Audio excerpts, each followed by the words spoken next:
early here. Wanted to say hi to everybody. I just saw Dave Smith check in, so he was last week's guest. Really cool guy.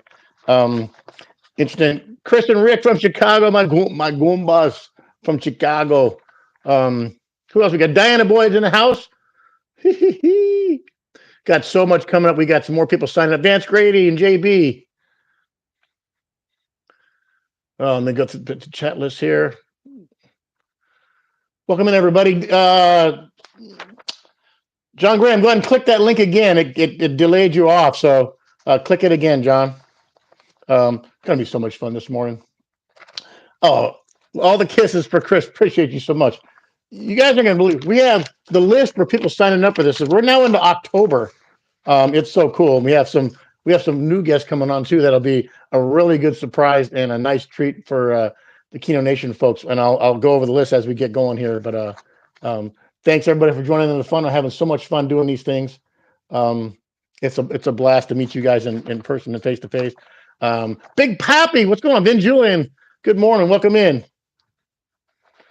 How's everybody doing today on this great Saturday? It's Sunday already. And I'm going to shout out some friends of ours, Chris and Lou in the Florida area. They won a slot tournament in Seminole Hard Rock in Tampa, and they won $20,000 in free play. And they're in the midst. They played some of it last night on a live stream, and they're playing some of it this morning on a live stream. So I would go check out the fun because they're making some big bets that they would normally not make because they're playing for free. So there's John right there. We're going to add him right on in.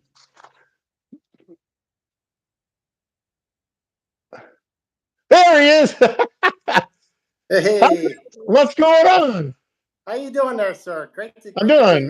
I'm glad you're in. This is so much fun. The notes you sent are amazing. I can't wait to get into all the stuff. So, well, welcome everybody. Before we get going, I'm going to go over some. We got some. The list is getting longer and longer, like I said. So this week is John Graham. Next week, Doris Carisi. Doris loves Keno from Florida. We got Susan VP set up for August 6th. The following Sunday, we got EJV, who's a recent viewer of the Keno Nation group. Here's a special surprise you guys may or may not know. We got our host from Circa, Ann Stevens, is going to be the guest on August 20th. We're going to get the back version on the backside of the casino version of how this Keno Nation thing works. She has invited us to be back at Circa again. August 27th, we have Elaine McGrew, otherwise known as Vegas Girl Slots. We have our favorite, one of our favorite friends in the morning, Diana Boyd, September 3rd.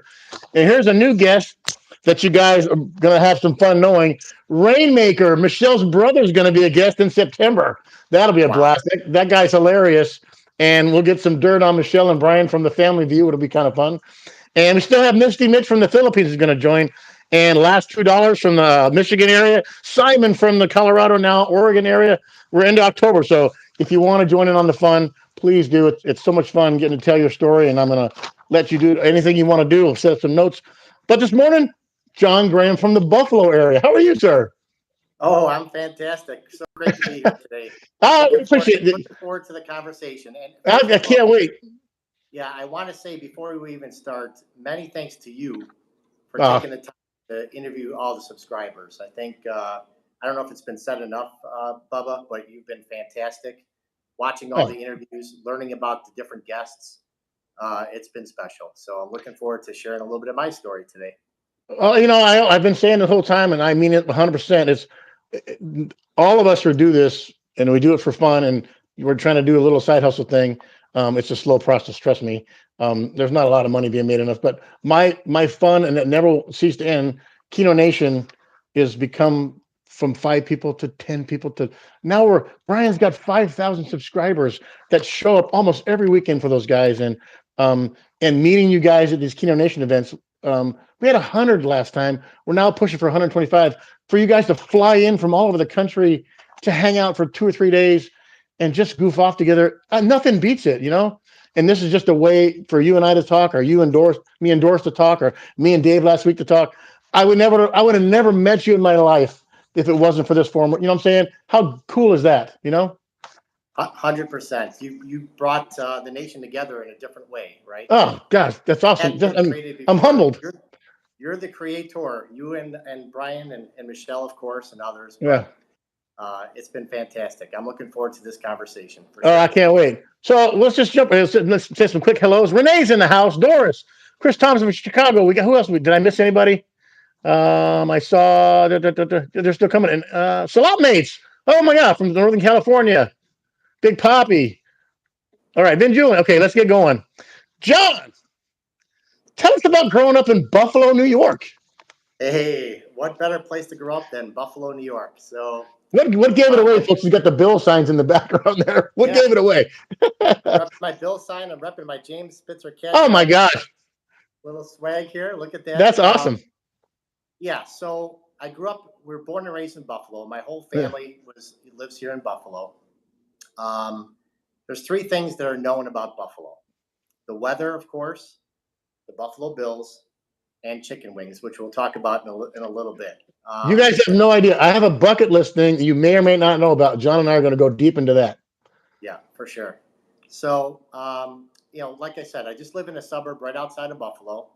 I went to school, grew up here, raised with four brothers. And my dad worked in the meat industry for his whole life. What are your folks' names? What are your folks' names? Sure. My parents' names are James and Anne Marie. And my brothers are James as well. Very common name. James, Michael, Brian, and Robert. So all busy house. That's a busy house. A busy house. No sisters, but four great brothers. So after that, I went to school here at a local high school, and then went to St. Bonaventure University down. The Bonnies. Love the Bonnies. I know you like your Aztecs. Oh no, appreciate you mentioning them in your notes. Yeah, both of those schools are smaller, but the underdog type school to root for. So now they're in Olean, New York, right? Yeah, Olean. It's about 75 miles south of where I live. I follow sports a lot, and I've had some friends that worked at a water plant in Olean, and he talked about at my work. He works with me now. He's from Olean, New York, and he never stops bragging about the Bonnies. Yeah. So one famous name I'll share. I graduated in 1991 from St. Bonaventure. Oh, I think I know what you're going to talk about. The person that probably everybody knows in 91 is Adrian Wojnarowski. He's the main NBA ESPN analyst. Wojo. Wojo. He was the sports editor for the school newspaper, and I got to write for that paper for him, actually. So is that right? Yeah, that's right. Yeah. So Adrian Wojnarowski. So John mentions him. If you guys don't know, they go to Woj on the college recruiting thing or the who's going to get bracketed. Besides all the big guys, but Woj is the ESPN guy who's widely known in the basketball college community. That guy is super connected. Yes, absolutely. So obviously at the time didn't know what he was going to turn into, but fantastic to be able to know him. And then after Bonaventure, I work here at a local bank here in Buffalo, and I've been doing that for 32 years. So I manage a couple of reporting teams here for the bank, and numbers, and this is part of the reason why I'm interested in Keno, James. Numbers are a big part of my life. So I really, since a youth, my father. Yes, I was going to ask you about that. Yeah, my father managed he was a meat manager in the grocery business, okay? And is doing that. He was always doing inventory at home, et cetera, et cetera. And back when I was 5 years old in kindergarten, he sat down with me and in one day taught me my multiplication tables, which I don't know if you recall back in our days. Around third grade, we had to learn the multiplication tables. You were 2? You were 2? I was 5. Okay.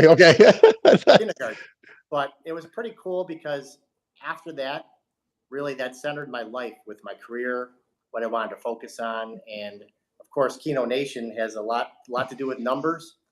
And, a shout out to you. Watching your channel from early on, you explained the pay tables. You explained which games to play. You explained why it was important to play this game versus this spot versus this. And that, I'm sure other subscribers feel the same way, is a big interest, I think, for because micro wins or advanced play as we have. Yeah, because we're all, if you're going to risk $2 on a spin, you want the chance to win the most return. I always call it ROI. You want the most ROI opportunity on that $2 spin versus this $2 spin, because in Keno, and we talked about it last week a lot with Dave. The casinos try to squeeze as much from you as the player, and that you as the player need to present the best opportunity. I mean, the math to win is already hard, but if you want to win on certain games, there are certain games you just shouldn't play. And there Yeah, are games, if you're going to play Keno, you should play. And right. I talk, early on my channel, I talked about nothing but the math part. And now it's all about fun too. It's still the math, but it's all about having fun and meeting folks. So, Yep. Yeah. So, like I said, after that, I met my wife back in 1993, and we got married in 1996. Just a funny story there. We got engaged in Atlantic City. So I was only there one time, and back in 1995, my wife's mother, her mother's husband, and the two of us went to Atlantic City for just a weekend away. yes. She accepted my proposal, but the best part, How'd you do it? How'd you do it? of course, right near the boardwalk at Atlantic City, we proposed, and the good thing is her mother was there to celebrate. Oh, And then that's when a we big came mom thing. back, we showed off the ring for a few days. And living in Buffalo, we're very close to Canada. Okay, we're only Yeah. 5-6 miles from the Canadian border. Is And that by the just over, falls? Is that by the falls? it's between here and the falls is a place called Fort Erie, Ontario, which is Okay. just on the other side of Lake Erie. So we went every week. We would go up to bingo. So we were really a bingo family Oh, back growing up. And her mother loved bingo. So, thinking of numbers and everything, we went to play bingo again, 1995. And this is like 3 days after we were engaged. We played. I won what was called the Center Cross, and we're Catholic people, so that was kind yeah. of cool to win the cross, right? Yeah. So we won $150 on that. Later in the day, I hit the $3,000 jackpot. So now that was What? big money back in 1995. Only been there once, so it was. What a great weekend.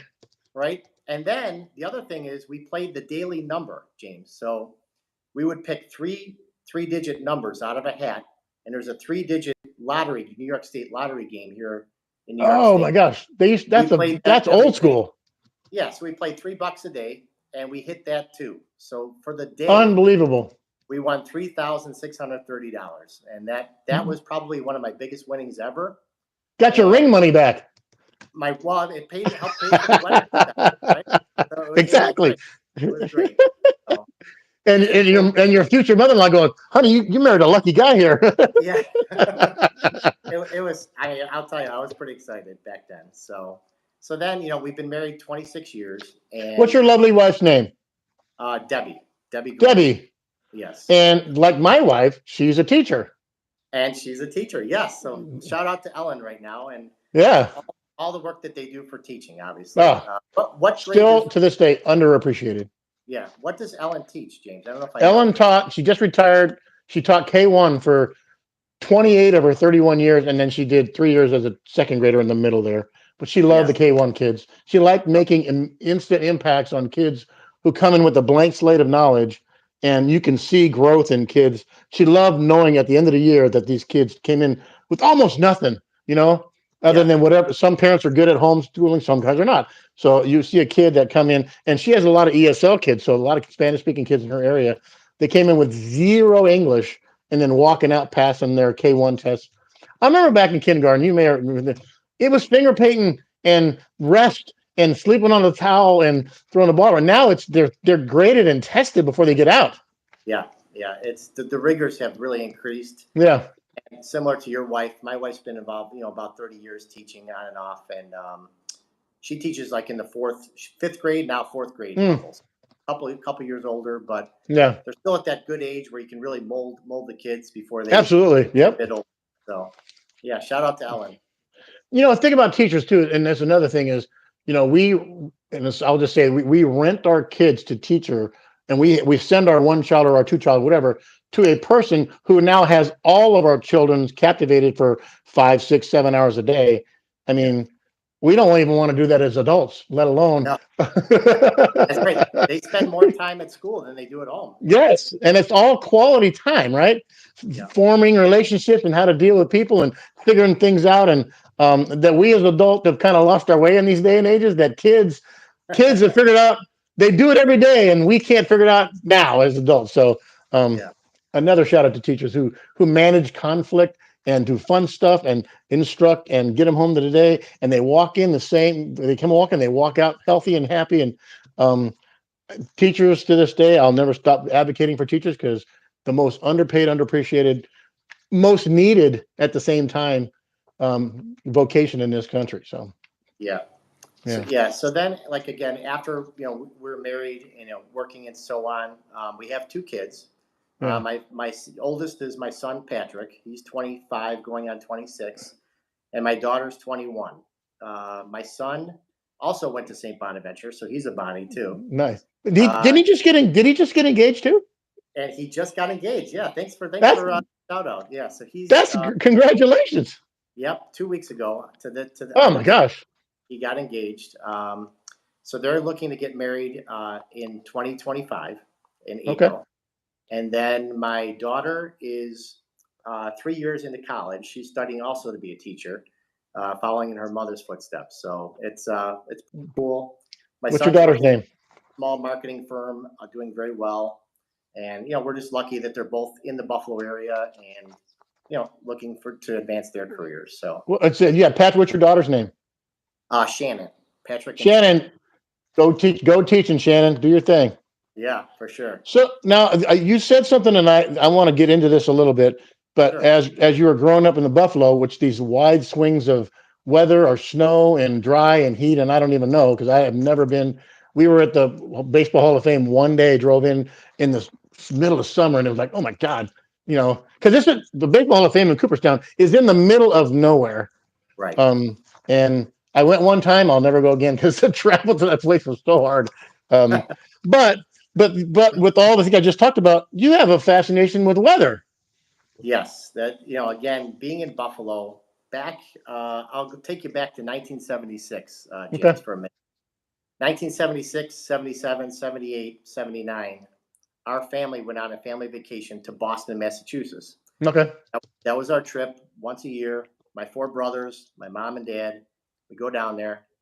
So we're in 1978. Okay. We go to the beach. It's July. We go to the beach. My dad and mom getting the blankets ready to, have a nice day at the beach. And the people next to us said, "Where are you guys from?" My dad said, "New York." And then here's the funny part. The next thing the guy said, "Where in New York?"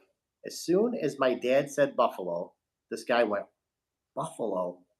How, was it snowing when you left or something?" Basically, he looked at him like he had two heads. And I'm looking at my dad. I'm like 7, 8 years old. Like, what the heck is this guy looking at here? So the reason why I share it that way, back in 1977, we had a horrible, very rough blizzard, which Mm, paralyzed the city. Johnny Carson was, the top nighttime host at the time. Pretty much mocked us for about a week here up in Buffalo. But yeah. snow melts, and the reason why I got into weather at that point is I was wondering why this guy was looking at us with kind of two heads, like what's going on. Yeah. I really studied it and thought about meteorology before I went to college, but it's a tough gig to get into. There, we have three local channels. There's really only three weathermen who were, famous back in Buffalo. So I took the route of banking. But what I do is I really provide weather forecasts for probably about 300 of my bankers. When weather gets rough in Buffalo, they kind of lean on me, believe it or not. When people How travel, cool is that? That cool. That's yes, really cool. it's a great passion of mine. It impacts everybody every day, the weather. So So, what platform? How do you get it out to 300 people wherever they're at? just through an email community that Okay. I started through the banking and outside friends and family. My brother, my next oldest brother, is a superintendent of one of the school districts here, and I work Wow. with him. I leverage my forecast to him because he has to make decisions on keeping schools open and closed at certain times. So Hmm. there's a lot of value. Like, James, the way I look at it, kind of what service you're providing. Wouldn't it be great to know Mm, ahead of when the weather forecast gets issued? If I can get be 6 hours ahead, yeah. 12 hours ahead, or a day ahead of everybody else, and say this is going to mean business. People pretty much trust what I say, and most of the time it works out to protect somebody, right? If they're Yeah. traveling, it could be anything. Weather changes here pretty rapidly, so you got to be on your toes, and it's such a voice of conversation across the whole community too. So there's a suggestion from Doris Oh, says, John, you should start your own YouTube channel on the weather. I could be the weathergram, right? Weathergram. The weather. That's awesome. Yeah. So, And it's I'm obviously well received from all your recipients. well, like every other weatherman, I've been wrong at times too. But there's been, one other short 2-minute story. Tell it. We have a AAA baseball team here in Buffalo, Hmm. and my older brother at the time had season tickets. We're sitting down 5 rows from the field, and this was before the age of cell phones. We didn't have these at the time. Okay? Yeah. I'm sitting there, James, in the stadium. Again, no phone with me. I turned to my brother and I said, "We have to go right now." And he looks at me, and at first he was like, "Are you nuts?" Because we just, it was like the 3rd inning or whatever it was. We took off. I said, "We have to go now." We ran up under the overhang. As soon as we got under the overhang, and this is a full stadium, down sheets of rain, lightning and thunder. Wind picks up, just like any thunderstorm you've seen in the past. It was so bad, though, for this storm, the grounds crew could not get the tarp down on the infield. The wind was so strong, they weren't able to get the tarp down. So I knew the game was done then, but we were dry, not a drop of liquid on our bed. And everybody else was in there. No one was leaving, no one. And he looked at me, he goes, "How the heck did you know that?" And I honestly, to this day, I don't know. It's one of these, right? I'm up on the road just like everybody else. But that was pretty cool. The way he tells it was funnier, but it just goes to show if you can be that 5 minutes ahead, you could save yourself some headache and heartaches for sure. Yeah. Perfect example. The Padres are playing in Detroit this weekend, and they played an inning and a half. And then the PA announcer on the TV, I'm watching the game. The guy goes, "Hey, all people sitting in the seats, you need to go undercover now." And the guy on the TV, he's like, "They just made an announcement." So all of a sudden, you see for about half an inning, the seats are empty. And like, what do you know? And then some guy hits a double, and all of a sudden, out of nowhere, it wasn't even part of the telecast. There's no inclement weather. Usually warns. The guy on the PA announcer called it out, and then it was an hour 27-minute delay, and then it didn't rain again. But they didn't even have a warning. But somebody said something, and it hit hard, and then it went away. So yeah, weather doesn't. I always say, James, weather doesn't wait for you to make your decisions, right? Right. It's nonstop. So, and here's the difference between your weather and my weather. When we have like a light drizzle, it's raining in San Diego. Drive safe, it might get the ground a little wet and panic in San Diego. So, all right, I'm going to make one link between us right now. Okay. Every time I mention where would you like to live, as far as weather, honestly, I would not lie. San Diego would be like my number one choice for the weather. It's you have no rare extremes with temperature. You have consistent weather almost 12 months out of the year. Yep. And you never hear anything bad when it comes to San Diego. Like you could pick, like we were talking about Buffalo and the moniker. I mean, there's been tragic storms almost in every state, but San Diego, you can't really get better weather, I think, than San Diego. Yeah. There in Lemon Grove, where Ellen taught my parents when we got older, we were in Lemon Grove, and there's a big 12-foot long, 8-foot tall lemon, and it literally says the best climate in the world. And it's documented that in Lemon Grove, which is on the heart of San Diego, it's the best climate in the world. I don't know who made that moniker, but I can't be that wrong because I don't think we could live anywhere else. I've never experienced extreme weather. I've golfed in Vegas in 115, but I've never experienced the negative 32s or whatever you guys go through. And I wouldn't even know what to do. So I mean, I'm wearing a polo shirt today, and in the middle of winter here, and winter here is 65. Right. That would be awesome. Sure. And at night it gets down to a brisk 40. We've been minus 21 is our coldest temperature, and 99 is our hottest temperature ever in Buffalo. It's never hit 100. Never hit 3 digits. Never. Wow. Lake Erie in the winter provides obviously all the snow that ties to Buffalo, but in the summer, we Yeah. have really gorgeous summers here, James. I'd say from June, July, August, we don't get severe weather as much as Okay. many other areas. Lake Erie protects Buffalo kind of from really nasty extreme weather. Yeah. Kind of like a little air conditioner in the summer, a little bit. Keeps you Yeah. cool. So, Now, somebody just, Vin Julian said Bluest Waters. Chris Thomason just said expensive. Now, I'll give you an example of how expensive it is to live here. Now, I've lived here almost my entire life, so I don't know expensive versus non-expensive, but our average home sale price just went off the other day, $929,000. That's the average price. And I mean, I live in a house that's 1,710 square feet. It's 3-bedroom, 2-bath, and we bought it for 142 in 1995. On Zillow right now, it's listed at 790. Wow. And I go, I wouldn't buy this house for 300,000, let alone list it for almost 800,000. It's time to cash out of that house, Dave. Oh my God. I'm trying to tell Ellen, because our kids are older, right? And my youngest is almost getting ready to move out. I go, Ellen, I'm never going upstairs again to the boys' bedrooms. Why do we need this house? And she gets so mad, but I love San Diego. And I go, yeah, but my parents are now passed away. And when the kids are going, I might just seal the stairway up because I'm never going to go upstairs again, unless I turn into a poker room or a Keno Nation Haven or whatever.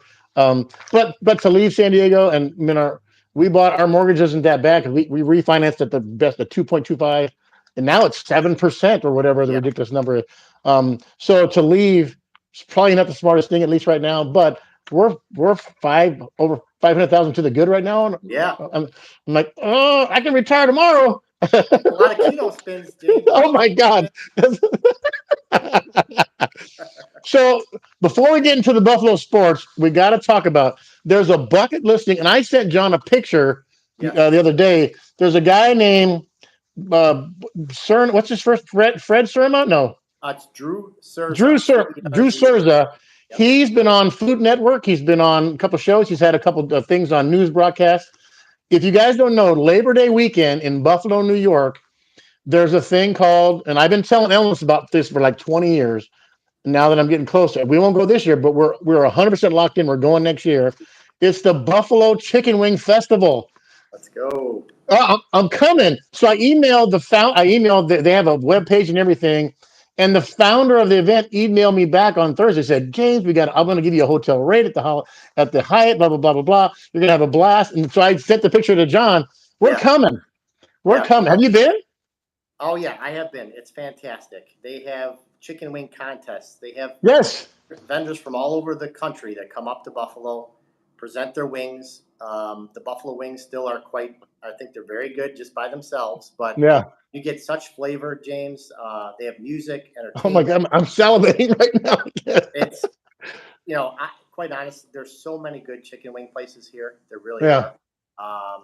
They're world renowned. They're just fantastic. You're going to have a great time. I'm telling you right here on this YouTube, you are welcome. I would love to be able to spend time with you. Oh my gosh. Come up. There are a few casinos. We could play Keno. There's a lot of fun. Things in the summer up here in Buffalo. So got it. Yeah, you're and I'll give you a good weather forecast too. So so there was a question when it's every Labor Day weekend. Jackie just asked it. Every day Labor Day weekend. It's this year. It's September 1, 2, 3. And next year it'll probably be one day, one of the other. How the calendar works. And next year being a leap year, it's going to be one day different because there's 29 days in February. This coming up the year, but we're coming. And I've been talking about this when I saw it on Food Network one time, and I go, Ellen, because Ellen knows we all get that celebrity crush if they walked up and says, yes, you get to spend an hour with them. But on my private island, if you had two things you could ever eat in this world, one is chicken wings and one is ice cream. You could feed me chicken wings and ice cream every day the rest of my life, and I would be a happy camper. And, right? You're coming to the right place. I'm coming. The food is excellent here. That's one thing. The pizza and the wings are just pizza. Oh yes, Buffalo pizza. I've been to Chicago. I've been to New York. Buffalo pizza is something to behold. Go ahead. I'll take you to a good pizza place. I promise you. So talk about, before we get into the sports stuff, let's talk about Buffalo itself. We don't, for the person who doesn't know much about Buffalo, all we know is snow and the Bills and the Sabres. But talk about Buffalo. Yeah, absolutely. So I would say a few things. First is the Erie Canal. So the Erie Canal goes across New York State. The start of the Erie Canal is right here in Buffalo. It's right at Okay. the right where downtown Buffalo is. There's literally the original spot where the Erie Canal was started and harvested across New York State. There is, of course, five. So Frank Lloyd Wright is a famous Yeah, the plane guy. national architect. Buffalo has five Frank Lloyd Wright architectural structures within Buffalo. Wow. Buffalo, Grover Cleveland, President Grover Cleveland was born right here in Buffalo. The history of the city is fantastic. You're 90 minutes from Toronto, which is hour and a half north of Mm, here. Niagara Falls, like we talked a little earlier, 20 minutes from Buffalo to Niagara Falls. Just south of Buffalo is beautiful ski resorts. So of course we get the okay. snow. So if you go about half hour to an hour south of town, you're in the ski belt of Buffalo. So there's ski Wow. places. We have four seasons. We have Yeah, you do. yeah, we do have four seasons. We have a nice fall. Um, Downtown has been revitalized too. So I did tease about in the 70s and 80s, Buffalo went through a tough stretch, but Yeah. really the last 5 to 10 years, there are a lot of craft like Labatt's Blue Beer USA headquarters is in Buffalo. The Which and USA, Labatt's is a Canadian, right? it's Canadian, but the Yeah. Labatt's Beer, the USA branch, the headquarters are right here in Okay. Buffalo. Are you a connoisseur of the adult beverage? Not like crazy, but I would, on an occasion, of course. Yeah. Because San Diego is, but because Portland's the number one microbrew city in the country. San Diego's number 2 or 3. We have so many different versions of microbrews. Is Buffalo a microbrew town? It's blossomed. Probably like everywhere Yeah. else. I'm not sure where Yeah. we rank, but I can name 10 or 15 different microbrews that are pretty famous around here. Yeah. It's Um, funny because I'm not a beer drinker myself, but everybody grew up on Budweiser, Bud Light, Coors, and Michelob, right? So now that they yep. discovered you can make so many different versions with flavors, and like there's a favorite place here called the Belching Beaver.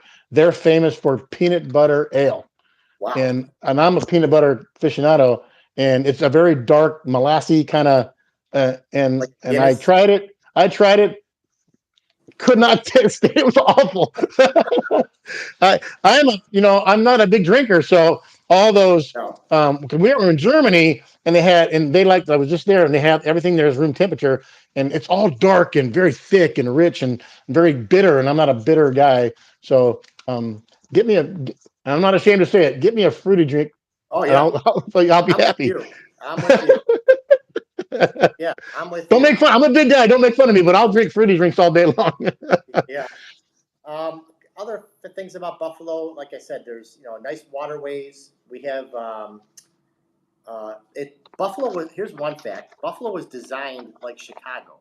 So if you're Okay. a flyer and you fly over the country, they say one of the best places to fly for aesthetics is Buffalo because Oh, the lake is on one end, but everything comes in like a wheel, spokes like a wheel into the downtown corridor on three sides. And okay. Chicago, if you think of where Chicago is located, they have the same wheel design coming in on their western side. Ours is on our eastern side. So flying over it is supposedly supposed to be a nice thing. Wow. Um, and then beyond that, like I said, we're proximity to Canada. We're close to New York City, Boston, Philly, Pittsburgh, Yeah. Cleveland. So there's a lot of things to do. If you just travel like a 2-3 hour drive around Buffalo, there's plenty to do. So That's cool. I want to give some quick shout outs. We got Amima in the house. And I want to say, all you guys are so nice. You guys always say hi to Ellen. And she's definitely doing much, much better. She just got clearance on her knee. They're going to close her case if everything stays the same. She checked it out 2 weeks ago and she goes in 4 weeks. If everything stays the same, they will close her medical case on her knee. So praying for the best there. Everything's going awesome. really well. Amazing. And she's getting around much better. She's thinking about not using the cane much anymore. So happy for her because she's been through a lot. So thanks all you guys who always say hi to Ellen. Love you, love you, love you. She appreciates you. She gets a big smile on her face. She likes to be behind the scenes. So That's I try okay. to beg her to get on. She's in the back. She's dyeing her hair because she's going to coffee with her girlfriends this morning. So she's dyeing her hair. And I go, Tell her Ellen, coffee nobody and Keno. Tell her coffee and Keno. coffee and Keno. And I always tell her nobody notices the gray. She goes, but I notice. And I go, oh, you're right. You got to feel good about yourself. So, Yeah. all right. So now we're going to get into, what's it like to have your team go to the Super Bowl 4 times in a row, and the score got worse and worse and worse. Yeah, it did. Back then I was, in my late 20s, rooting for the Bills. So I've been a lifelong, of course, Buffalo sports Yeah, fan, yeah, Buffalo Bills. That was so actually. That was our golden era. But just before yeah, the golden era, not just before, back in 1964 and 65, James, the yeah. Bills. AFL, One of the teams that the Bills played in the AFL was the San Diego Chargers. San Diego Chargers, and you guys, I wanted to throw that one in there, but as far as 90 to 93, that team was, Jim Kelly, Thurman Thomas, Andre Reed, Bruce Smith, Thurman Thomas, they were loaded. They were loaded. I was at all those games. I was at the AFC Championship game. We beat the Raiders 51-3. Yes. 51-3 to go to the Super Bowl. Yeah. First one against the Giants. And, Scott Norwood just missed a field goal just to the right of the goalpost, to end the game. Which, probably would have changed the course of everything. Yes. You know what I'm saying? Yes. I know what you're saying. John, this much. I know. So that was a special, here's why that was so special. Because after that era, when Jim Kelly retired in 96, yeah, the Bills sort of became irrelevant for about 20 years. Yeah. And they were pretty much treading water from 99 to 2016, really. And this regime right now is fantastic. That quarterback you got, we played against him. He came from Wyoming. We played that guy every year. And Wyoming football is pretty much one of the bottom dwellers in our league. But when he played, that Wyoming team was legit. They could score on anybody. And you got that quarterback. That guy is legit. And he's legit. Yeah, they're fun to root for. Yeah. There's not a lot of personalities. Like, the coach is really good, the general manager. Yeah. As a matter of fact, and it's funny because you're going to see it next year. They're building a brand new football stadium. So I didn't mention that earlier, but right across from where the Highmark Stadium is now, they're going to have one open in 2026, which that's a testament to, I think, the success of the fans. And the fans always have supported the Bills, whether they were poor or not. Yeah. They call the Bills Mafia up here, if you've heard of it. And they're good people to root for. That's Buffalo's blue collar, much type city, and the team seems to reflect the vibe of Buffalo right now. So it's pretty cool. Yeah, one of the best from the Super Bowl areas. They were really good. They were good. To get to the Super Bowl one time. That's what the Chargers did one time and got just destroyed by the Niners, and everybody knew it. But the one play that everybody hangs their hat on is when Leon Lett picks up the ball and Don Beebe races him down from like 60 yards behind him and knocks the ball out. And a lot of see that's Buffalo. Buffalo doesn't quit. Doesn't matter what the score is. We're going to play our asses off as far as we can go.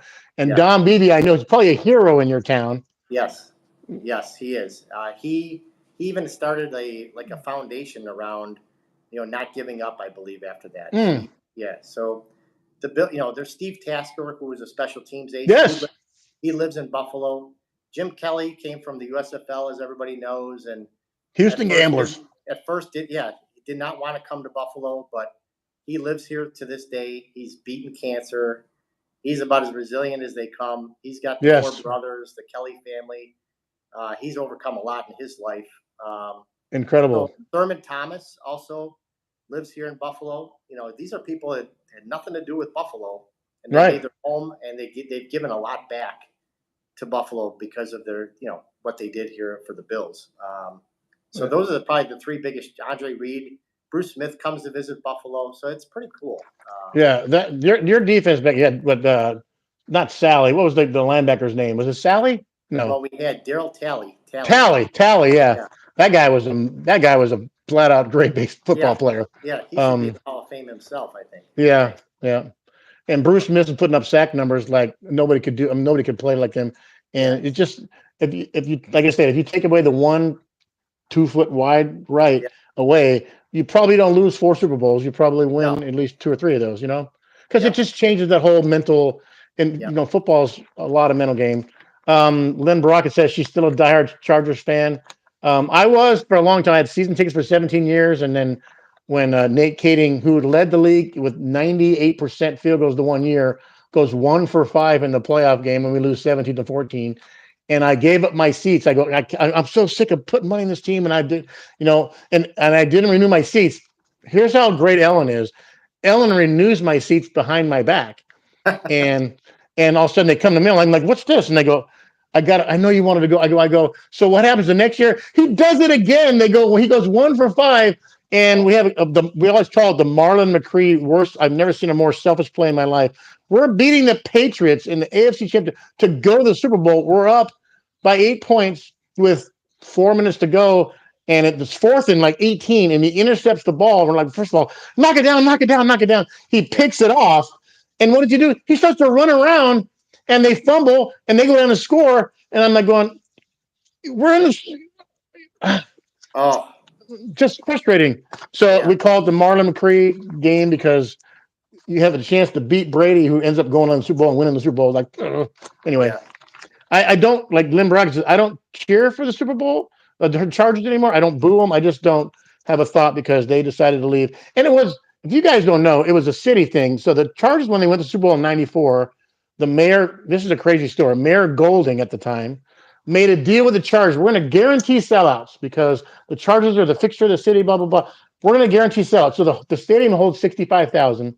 We're going to guarantee sales of 60,000. So win or lose, we're going to make sure that the Chargers sell 60,000 seats. So the next year they went to the playoffs, lost to the Jim Harbaugh Colts, which were a horrible team.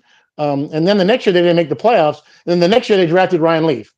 So they were 2-0 and then lost like 14 games in a row or some ridiculous number. Wow. And all of a sudden the next year they only sold 53,000 season tickets. So every game the city had to buy 7,000 tickets at face value. So they were just giving away on the cities. So the city goes, hey, we need to renegotiate that contract. And she goes, no. You offered that to the Chargers. We didn't come to you for that. You offered it. Why would we say no to that? So then city goes, we're never going to negotiate with you again. And they go, okay. So then when the city started talking about, because the stadium at Qualcomm, which has been torn down for the Aztec Stadium, was coming.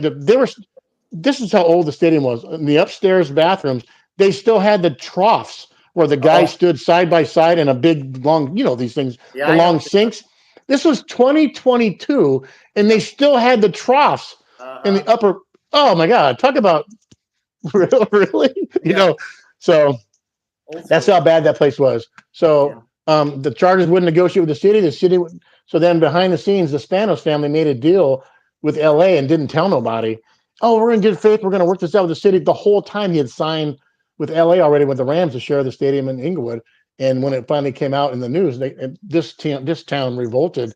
Like for the last year, the Chargers were drawing 27,000 in a 65,000 seat stadium because it's a lame duck franchise. So then they just moved the games to Carson in the soccer stadium that only hold 22,000. Sure. So most of this town hated the Chargers. I don't hate anybody, but I just won't cheer for them again. So that's okay. And if they win, it'll be kind of cool winning. But anyway, they call it the Spanos curse. They'll never win as long as that family owns that team. So So how about the Sabres? I'm not much of a hockey guy. I love playoff hockey. How about the Sabres? Yeah, the Sabres too. So they founded in 1970. They play right downtown Buffalo. They have the same owner owns the Sabres and the Bills right now, Terry Pegula. Wow. Yeah, so if you follow women's tennis, Jessica Pegula is the top-ranked women's tennis player right now for the U.S. That's their daughter that's playing. Wow. Yeah. But yeah, like I said, Terry bought the Bills and then the Sabres. And the Sabres, I would say they had their glory days were the mid 70s. 1975, they made the Stanley Cup. Yeah. Gilbert Barrow, Rick Martin, Rennie Robert, great team. Danny Gare, all those guys. Don't you love knowing that's when you know the names? It's because it's historic. These. Yeah, they're historic players. And then I started following them probably in like mid to late 70s. They were consistently good through the early 80s, mid 80s, and then they kind of went to the tank as well. But then back in the late 90s, we had a goalie, Dominic Hasek. That's right, Hasek. He was the Dominator. The best player, I think, in the league. Yeah. He kept us in so many games, 2-1, getting outshot tremendously. I'll tell you the story. 1995, I believe it was, we're playing the New Jersey Devils. My girlfriend at the time, Debbie, and I went to the Sabres game. She had an exam the next day. New Jersey, game, I think 5 or 6 of the playoff series. We won the game 1-0. New Jersey, 70 shots on goal. The game went 4 overtimes. We had 35. They had 70. 70 shots. Hasek stopped all 70 shots. To me, to this day, I have not seen a better goalie performance than that. Yeah. The guy was stood on his head for two full games plus into the 4th overtime, and Buffalo ended up winning the game. It was 1-0. It was unbelievable. Yeah, such a hockey phrase when you say stood him on his head. That's such a hockey term. Yeah, stood on his head. We went to the Stanley Cup in 1999. Yeah. I was there against the Dallas Stars, sitting in the 100 level, when Brett Hull scored and his skate was in the crease. It was we call it the no goal. Yes. They literally, James, the Stanley Cup is coming onto the ice, and it took back then about 3-4 minutes till the Sabres went into the locker room and the coach, and then they came back out on the ice, like Lindy Ruff, who coaches the Devils now, basically screaming like, this should have been no goal, should have been no goal. But we lost. We probably lost to a little better team and may not have won the 7th game anyway. But yeah, the game ended with Brett Hull, with the skate was partially in the crease. They win. So you talk about heartbreak. I was there for that one. So that was a little tough to swallow. Yeah, we always remember the beats, and yeah. There's always a beat in this town. So like we just lived, our San Diego State Aztecs made it all. There's Ellen. Hey, Ellen, how are you? Great to see you. They've all been cheering for you and your health and stuff, and they're all saying hi. So hi, everybody. Bye. Hey, sorry. She's on her way out. She's on her way out. The San Diego State Aztecs made it all the way to the national championship game, and this town went crazy. And and here's how crazy sports is: the Aztecs didn't make a basket for 11 minutes in the finals, and still were only down by 5 with 5 minutes to go. They play great defense to get them there too. That's there, and we live that. The Aztecs always go every game, no matter how good we are offensively. They'll go stretches where they just don't make a basket. We live and die. It's just we all remember the beats. So just to get that far. Yep. Talk about you during the pandemic. You were at Turning Stone Casino. You mentioned some Turning Stone Casino stories in your notes. Yeah. Is that did I read that right? Turning Stone? Yeah. Yep, you did. Yeah. So a couple things now. So this, I'm sure most of the viewers are interested in. So, the pandemic starts, and New York was a state where there's a lot of things that were locked down. And like I explained, my wife and I enjoyed. There's a couple local casinos, which Seneca Niagara has a casino that has Keno and so on. And I wanted to understand and learn about the game of Keno. So I did some research, and I found yourself, Quick Hundy Slots, then eventually Big Daddy, Keno Life, Keno Rich, Wayno and JoJo.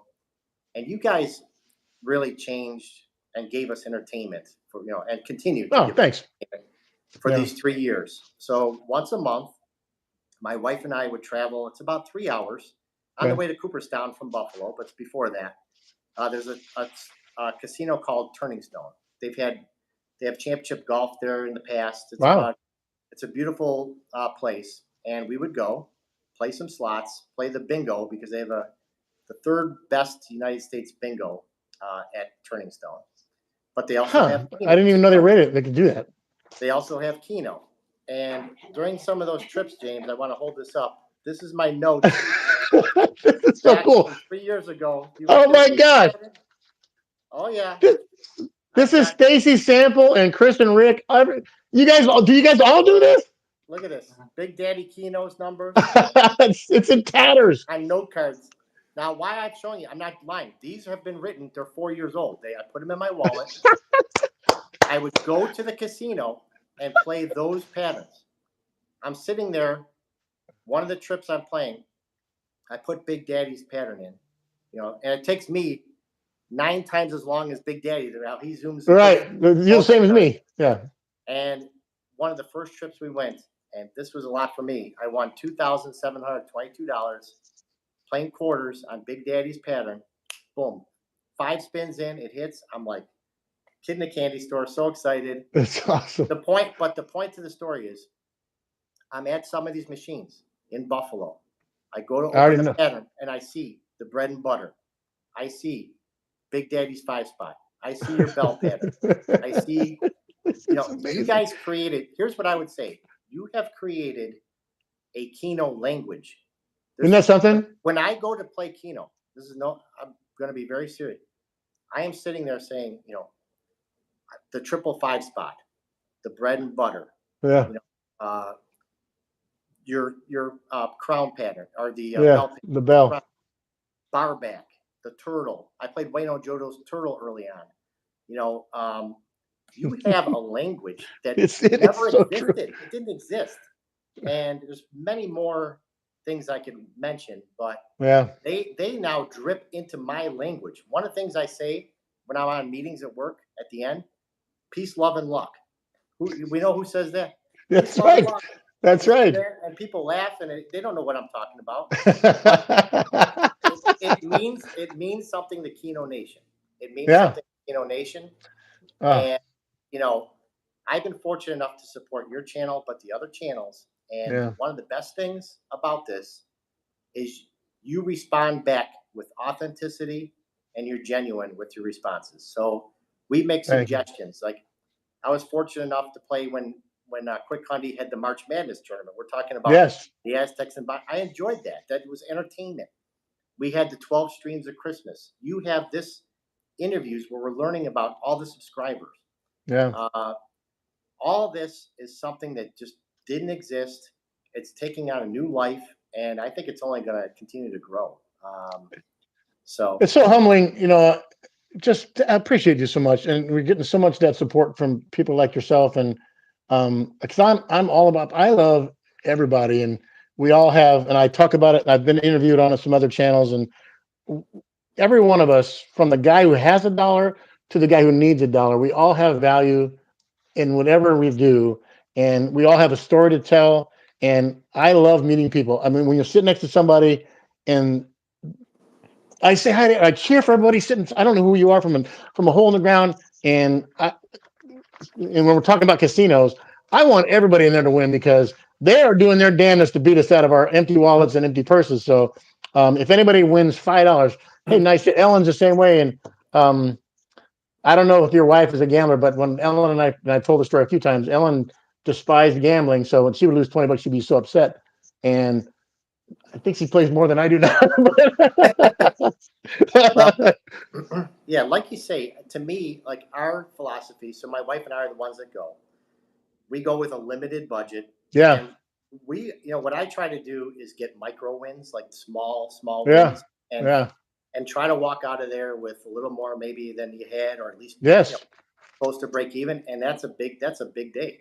And what we do, we push it aside, and so we have a special side account or whatever that we would use for just these purposes, and and then do something around the house. Or yes. With some of the money, so that you use it tangible that you never thought of. To me, that's to me the value of it, because you're getting entertainment, and maybe it's money you would have spent in a different way, but now it's sort of devoted for these purposes, and that's what to me makes it kind of fun. So. Yeah, Fred Slots and stuff was a viewer of our channel. He showed something on his channel recently, which is really almost genius. He went with it's a little pocket safe, and the key is at home. So when he wins and cashes out, he cashes the ticket and he throws $60 or $80 in this thing that he cannot access while he's at the casino because the key is at the house. So, and then he showed a video and he took $200 and he cashed out, and there was $380. 20. He's like, he did the count, and how genius is that? So I think we all go to casinos with the plan. Okay, I'm going to take $400. There's $200 for you. There's $200 for you. And the plan is Let's get our free dinner. Let's get our free rice cooker or blender or whatever they're giving away. Use Yeah. our free plan. Get out of there with at least 200 each. And to stick to that plan. The hard part is when the 200 goes and it's gone in 20 minutes, and I go, Yeah. well, we just drove out here. Yep. Okay, let's get 200 more each. That's the trap I think all of us have fallen into because Sure. we just got here. I don't want to stop playing now. So Yeah. even though my whole thing is about cash out when you're ahead, it's okay to leave ahead. Even if you're $1 ahead, it's okay.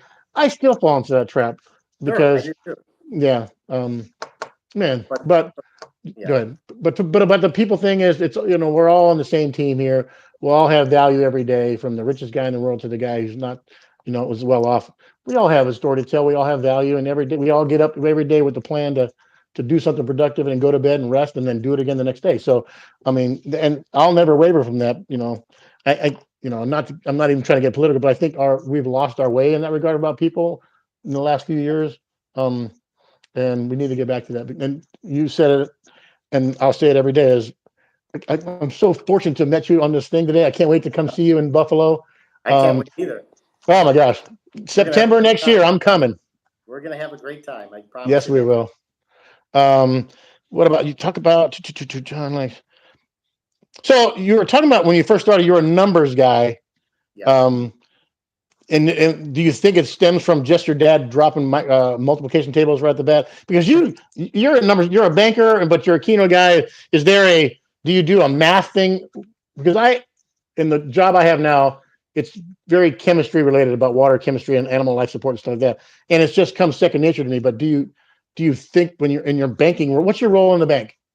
Yeah. So what I do is, if you think of a bank, there's three main parts. The personal part where, you need mortgages, home equities, checking, savings accounts, things like that. So that all the stuff that happens in the branches necessarily, I manage a team that does all the sales reporting for all of the branches that we have at the bank. Okay. Then the second part of a bank would be the small business part. So you drive down your main San Diego Main Street and you see all these local pizza shops and wing shops and breweries, all that. The microbrews, those are small businesses. So I also manage all the sales reporting for the small business part of the bank as well.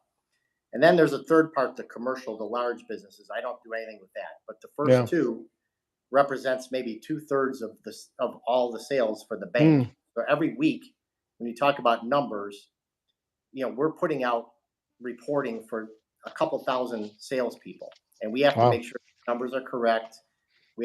It's tied to their payouts. It's tied to planning, how to project how much deposits and loans you're going to bring in across all these product types. So numbers, that I'm able to look at these reports just like yourself. I can identify if one of our reports has some sort of issue just by simply looking at it, because the trend, what's going to come next, etc. Yeah. So that, that's a nice tie to Keno, and some of the slots. Are there with Keno? One of the things I like about Keno is you feel like, even though you have some control, right? You're putting the numbers up. Yes.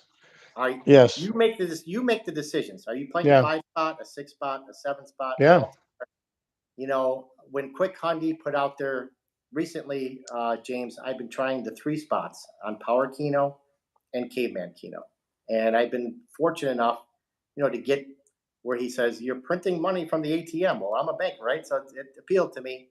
If you're down a little bit and you try that, you might get some bullets back, right? Or even by slowing yourself down a little bit. So I'm sort of probably different from others that you might have interviewed, because I take that approach with the games. I'm looking I walk around the whole casino before I sit down and play. I play slots too, but I try to find must buys that are high, or where the bonuses look like they're going to go, or and I've had, like I said, probably average success, decent where you hit some and maybe you don't, but I guess you feel better about taking that approach when I walk out, when 2 hours after or an hour after or whatever it is, having that mindset going in, that's kind of how I approach the whole thing. Yeah.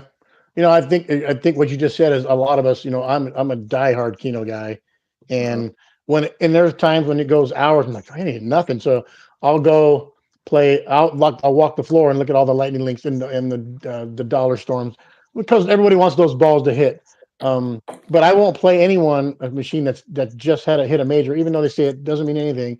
I want that one that's close to 1,000 or close when I'm playing dimes. I want that thing because they're due, right? Yeah. But the whole time I'm doing that, I'm like, God, I'm missing out on Keno, you know? Yeah. But you are Well- controlling with Keno, you do get to control what you Yeah. you know, the balls you select, the game you want, the number of spots you select. You have total control of that. So I think Yeah, that's because Ellen asked me this question too, is when we're playing side by side, is how many numbers should I bet? And I go, Ellen, that's a personal decision for you, is how much are you willing to play for? That's the question. That's the real question. You want to play 5 spot, 6 spot, 7 spot. I'm locked in on sevens yes. and throwing an 8, but sevens is, and I say it all the time, the jump from 5 out of 7 to 6 out of 7 is a terrible jump. It's a horrible payout. But from 6 out of 7 to 7 out of 7, the jump is massive. For the ROI, and from 7 out of 7 to 8 out of 7 to 8 out of 8 is not that big a jump. So that tells me, just on math alone, you should probably lay off 8 spots and you should probably lay off 6 spots. You'll have longer droughts of losing, but when you win, the jump is really, really big. Yeah. Because like if you get 6 out of 6, and let's say you're betting 1 credit, it should pay 400 credits. That's the norm. Some of the games, like in 8 card, it pays you 444 because that gives you the kicker. Some of those games pays you only 200. Talk about just pay scales. Yeah. But 7 out of 7, it goes from 400 credits to 7,000 credits. Yeah. Well, that to me tells me, why am I playing 6 spot? Because I want to win an automatic hand pay. Betting 1 quarter, you can have a great day. Yes. At a casino, because you only need to hit lightning in a bottle one time. One time. That's One time to have a great day in Keno. I've also focused mostly on 5 spots and 7s versus. Yeah. John lives on the 5 spot, and then if the 5 spot comes, that extra 8 out of 8's laying in there 7 times. So yeah, it's crazy. We've been here an hour. It flew by, John. It flew by for me too. I've been looking forward to this. Yeah. Appreciate you actually, first of all, inviting me, having me. I can't wait to meet all you guys. It's a blast, and I'm coming. We're gonna hug each other, a big bro hug, and have some chicken wings. I tell you that much. Oh yeah.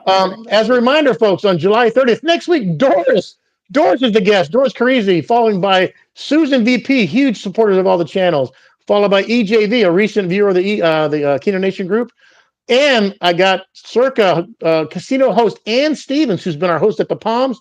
And she's going to be our host at Circa. We're going to go visit her in September. August 20th. Elaine McGrew is a guest August 27th. Diana Boyd is our guest on September 3rd. Upcoming, if you guys didn't hear it early on, Rainmaker, Michelle's brother, is going to be a guest. We're going to get all the dirt about Brian and Michelle from the other side of things.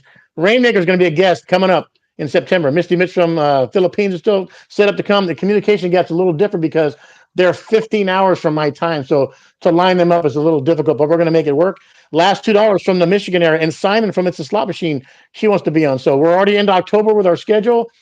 Please, if you want to be on and you saw how much fun John and I had today, please reach out to me at james@jscashout.com. Let me know you want to have some fun. This is never going to end. I'm going to have a blast of this. I will never tire of this. Even if we have 1 viewer, I still have a blast doing it because it's all about people and meeting you guys. John, I can't thank you enough for being here today. I know you're having a watch party with your family later on, right? Because they're all tied up this morning. Yeah, we're going to be watching. All your family, everybody, come on. If you want to come to San Diego in the next year or so, I'll take care of all you guys with tickets to see her. I'll walk you around, give you private tours. We'll show you around San Diego. Please, please, please. Thank you so much, John Graham. Everybody have a great Sunday. Go Bills, go Sabres. Thanks so much, everybody. Thank you. See you, John. Bye-bye. Bye, buddy. Bye.